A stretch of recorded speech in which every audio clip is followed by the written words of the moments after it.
தம்பி மாரி செல்வராஜனுக்கு என்னுடைய வருத்தத்தை தெரிவித்துக் கொள்கிறேன். இயக்குனர் ப. ரஞ்சித் அவர்கள் கூட இமானுவேல் சேன தியாகத்தை உணர்ந்து அவர் ஒரு எக்ஸ் தளத்தில் பதிவிட்டுள்ளார். அவர் வீரவணக்க நாள் என்று. மாரி செல்வராஜன் அவர்கள் பதிவிடாதது ஒரு வருத்தத்தை கொடுக்கிறது.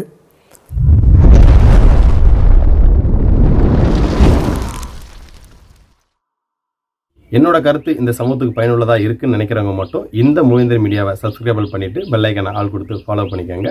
நன்றி. அதாவது சமீபத்தில் நம்ம என்னதான் முகநூல் தளங்களில் இல்லை யூடியூப் தளங்களில் வரலாறுகள் பேசினாலும் திரைப்படங்களில் தேவேந்திர குல வேளாளர் சமூகத்தை ஒரு சில காட்சிகள் படுத்தும் போது பின்னாடி ஏற்படுத்துது. இப்போ திரையுலகில் ஒரு சிறந்த இயக்குனராக வளம் வந்துக்கிட்டு இருக்காரு அண்ணன் மாரி செல்வராஜ். அவரை பற்றி உங்களோட பார்வை எப்படி? ஏன்னா நீங்கள் அந்த ஊர் அவர் பிறந்த மண்ணிலெல்லாம் நீங்கள் உங்களோட காலத்தில் பதிஞ்சிருக்கு. அந்த மக்கள் அவரை பற்றி எந்த மாதிரி விஷயங்கள் சொல்கிறாங்க, அவரோட சிந்தனையும் செயல்பாடையும் பற்றி உங்களோட கருத்து என்ன?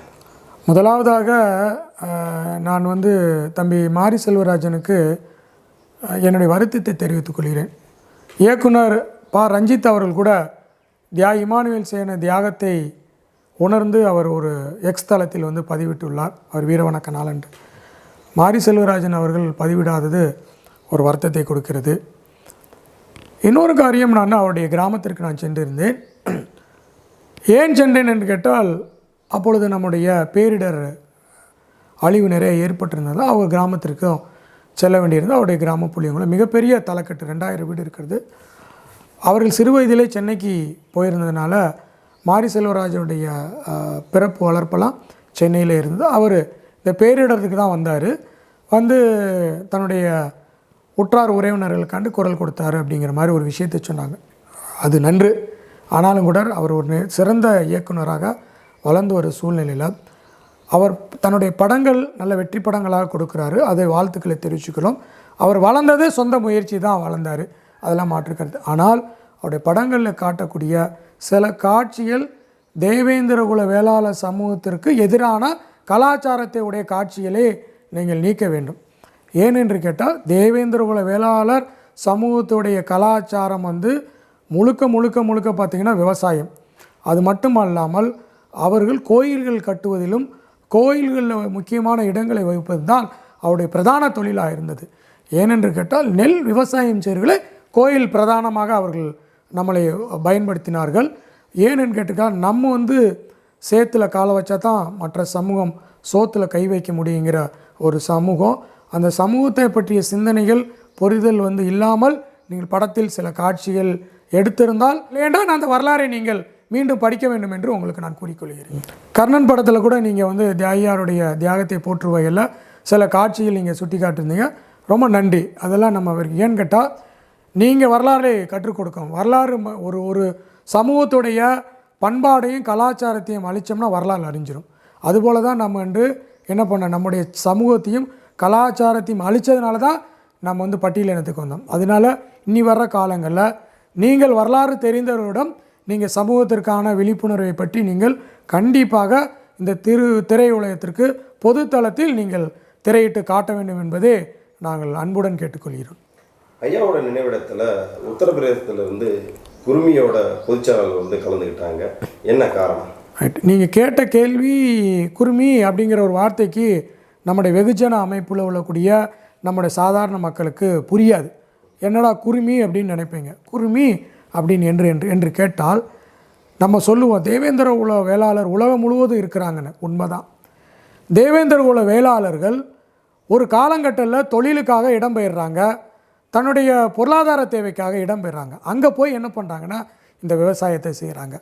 ஒவ்வொரு மாநிலத்திலும் இந்த தேவேந்திர குல வேளாளர்கள் விவசாயத்தை செய்யக்கூடியவர்கள், வெவ்வேறு பேரில் வாழக்கூடியவர்கள் எல்லாம் இணைந்தது தான் குருமி என்ற அமைப்பு.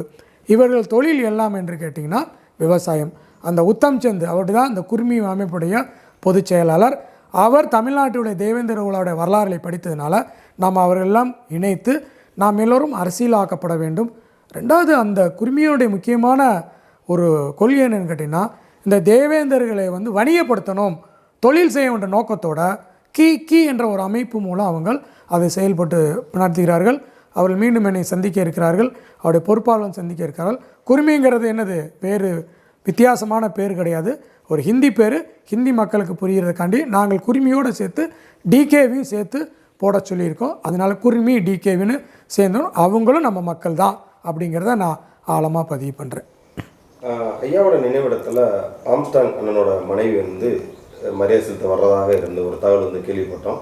ஆனால் வரல, என்ன காரணம்? ஏன்னா உங்களுக்கு தெரியும் அப்படின்றது இந்த கொஸ்டின். ஆமாம், சகோதரர் ஆம்ஸ்டாங்குடைய மனைவி வருவதாக ஒரு தகவல் இருந்தது. கடைசியில் அதற்குடைய காரணத்தை கேட்கும்போது அவங்க டிஐஜி என்ன சொல்லிட்டாங்க, உங்கள் பாதுகாப்பு நலன் கருதி நாங்கள் உங்களை அனுப்ப முடியாது, ஸோ அதனால் நீங்கள் அதை தவிர்த்துருங்க, அதனால் பின்வரும் காலங்களில் உங்களுக்கு தகுந்த ஏற்பாடுகளோடு நாங்கள் பாதுகாப்போடு நாங்கள் கொடுக்குறோம், நீங்கள் போய் தியாகிக்கு வந்து புகழஞ்சலி செலுத்துங்க அப்படின்னு சொல்லி சொன்னதாக அவருடைய பொறுப்பாளர் மணிவண்ணன் அவன் சொன்னாங்க, அண்ணன் ரத்னவேல் அண்ணன் சொன்னாங்க. அவங்க என்னென்னா தியாகினுடைய புகழை பரப்புறதில் பகுஜன் சமாஜ் கட்சி வந்து முக்கிய பொறுப்பு வகிக்கிறது, நாங்கள் தொடர்ந்து செய்வோம், அதற்கான பொதுக்கூட்டங்களும் தியாகியுடைய கொள்கைகளை நாங்கள் பரப்புவோம் அப்படின்னு சொல்லிட்டு நமக்கு ஒரு வாக்குறுதி கொடுத்துருப்பாருக்க அவங்களுக்கு நம்முடைய சமூகத்தின் சார்பாக நன்றியை தெரிவித்துக் கொள்கிறோம். ரெண்டாவது வந்து அவர்கள் தியாகியானுடைய புகழஞ்சலிக்கு வரக்கூடிய மனநிலையில் உள்ளார்களா என்பதை நாம் மன ரீதியாக நாம் பார்க்க வேண்டும். கணவனை இழந்து இருக்கும்போது அவர்கள் அந்த மனநிலையும் ஏற்றுக்கொண்டு வருவதுங்கிறது வந்து ஏற்புடையதாக இருக்காது. தொடர்பு கொண்டு கேட்டாங்க, அது எப்படி நாடுறது அப்படின்னு தொடர்பு கொண்டு கேட்டாங்க. அப்போதைக்கு நான் தேவேந்திர பண்பாட்டு கழகத்தோட தலைவருக்கு நீங்கள் தொடர்பு கொள்ளுங்க அப்படின்னு நான் தான் தகவல் கொடுத்தேன். அதான் சரி உங்கள்கிட்ட அதனால கேள்வி தான். நீங்கள் ஒரு நல்ல, ஏன்னா நம்முடைய தியாகினுடைய இதுக்கு எல்லோரும் வரணுங்க, கண்டிப்பாக அவர் பரவலாக்கப்படும். என்னை வந்து 40வது நினைவு நாளுக்கு ஆம்ஸ்டாங் தம்பியான நினைவு நாளுக்கு அழைச்சிருந்தாங்க, அப்போ போனேன். அவங்களுக்கு வந்து அந்த நேரத்தில் சொன்னேன். அப்போவுமே அவங்ககிட்ட சொன்னது, உங்கள் மடல்நிலை உங்கள் உடல்நிலையை கருத்தில் கொண்டு நீங்கள் உங்கள் வருகையை வந்து உறுதிப்படுத்துங்களான்னு சொன்னேன். பட் அது ஒரு பெரிய விஷயம் இல்லை. அவங்க கணவனை இழந்து தன்னுடைய மீண்டு வரக்கூடியாத ஒரு சூழ்நிலை இருக்கும்போது அவர்கள் வராவிட்டாலும் அவர்கள் கட்சியின் சார்பில் தம்பி ஆம்ஸ்டாங்குடைய பணியை தொடர்ந்துருக்காங்கிறத நம்ம ரொம்ப பெருமைப்படுறோம்.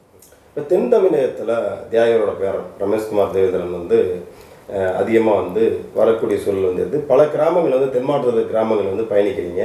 என்ன காரணத்துக்காண்டி அந்த கிராமங்கள்லாம் சந்திக்கிறீங்க? நல்ல மக்கள்கிட்ட ஒரு கேள்வியாக இருக்குது, அதனால தான் சரி இந்த மீடியா வாயிலாக வச்சோம்னா இது மக்களுக்கு தெரியணும் அப்படின்றக்காண்டி தான் இந்த ஒரு கொஸ்டினை. முதல்ல வந்து இமானுவேல் சருக்கு வாரிசு இருக்கா இல்லையாங்கிற தெரியப்படுத்துறதுக்காக முதல் பயணம். நான் போன இடத்துல நீங்கள் உண்மையான பேரனா அப்படின்னு கூட கேட்டாங்க. ஆமாம், நான் உண்மையான பேரன் தான்.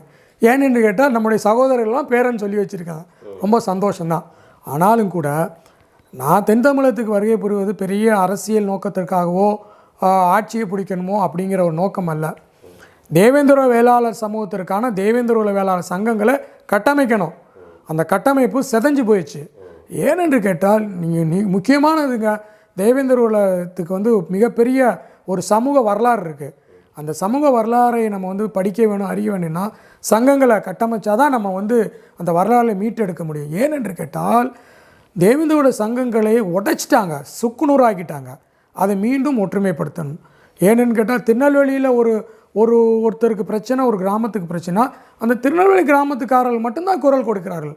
ஒட்டுமொத்த தமிழகம் என்ன, காஷ்மீர் டு கன்னியாகுமரியில் இருக்கக்கூடிய தேவேந்தர்கள் தங்களுடைய ஜனநாயக முறையில் தங்களுடைய குரல்களை எழுப்ப வேண்டும் என்ற நோக்கத்திலும் தேவேந்திரோட வேளாளர் சங்கம் போர்டை நம்ம காலத்தில் நிறுவ வேண்டும், அதில் இந்த தியாகியாவுடைய படத்தை நிறுவ வேண்டும் அப்படிங்கிற ஒரு நோக்கத்தோடையும் எல்லா பெரும்பாலும் கிராமத்தில் நம்முடைய கொடிகள் ஏற்றப்படாமல் இருக்குது. இவற்றையெல்லாம் நம்ம கலாச்சாரப்படுத்தணும், நம்ம இளைஞர்களுக்கு சொல்லித்தரணும். இளைஞர்களுக்கு வரலாறு தெரியாது.